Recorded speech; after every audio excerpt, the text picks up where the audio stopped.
நான் தருமபுரியிலேருந்து பேசுகிறேன் சார். எனக்கு ஒரு 2-3 வருஷமாக வீசிங் ப்ராப்ளம், இருமல், கை கால் வலி எதுவுமே நடக்க முடியாமல் சுச்சுவேஷன் நான் பார்த்துருந்தேன் சார். எல்லா ஹாஸ்பிட்டலுக்கு போயிட்டு வந்தேன். நான் எந்த ஹாஸ்பிட்டலுமே ட்ரீட்மெண்ட் எதுவுமே செட் ஆகலை சார். எனக்கு இங்கிலீஷ் மருந்து ஃபுல்லாக எடுத்து பார்த்தேன். இங்கிலீஷ் மருந்து எதுவுமே எனக்கு செட் ஆகலை சார். எல்லா ஹாஸ்பிட்டலுக்கு போயிட்டு வந்தேன். இங்கே சென்னை வரைக்கும் போயிட்டு வந்தேன் சார். எனக்கு ஆர்ஜி ஹாஸ்பிட்டல் எனக்கு தெரியவே தெரியாது.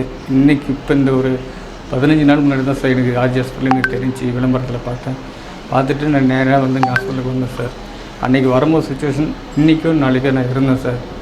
வந்து இந்த 10 நாள்லேயே இந்த ட்ரீட்மெண்ட்டில் எனக்கு மூவ்மெண்ட்டு தெரிஞ்சிச்சு சார்.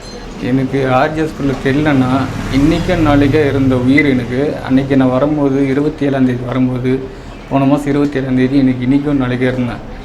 அன்றைக்கி வந்து இந்த மருந்து ஸ்டார்ட் பண்ணலேருந்து எனக்கு இன்றைக்கி இந்த உயிர் எனக்கு எங்கேயோ பறந்து போயிடுச்சு. அந்த அளவுக்கு நல்லா இருக்குது சார். எனக்கு இந்த ஹாஸ்பிட்டலில் ஆர்ஜி ஹாஸ்பிட்டலில் வந்து பார்த்த பின்னாடி தான் சார் எனக்கு உடம்பு நல்லா இருக்குது. இப்போ வரைக்கும் நல்லா இருக்குது. தமிழ்நாடு, ஆந்திரா, தெலுங்கானா, கர்நாடகா, புதுச்சேரி, மகாராஷ்டிரா என 6 மாநிலங்களில் 102க்கும் அதிகமான கிளைகள். தமிழ்நாட்டில் மொத்தம் 38 கிளைகள். RJR ஹெர்பல் ஹாஸ்பிட்டல் 5 தலைமுறைகளின் நம்பிக்கை, அடுத்த தலைமுறைக்கும் நம்பிக்கை.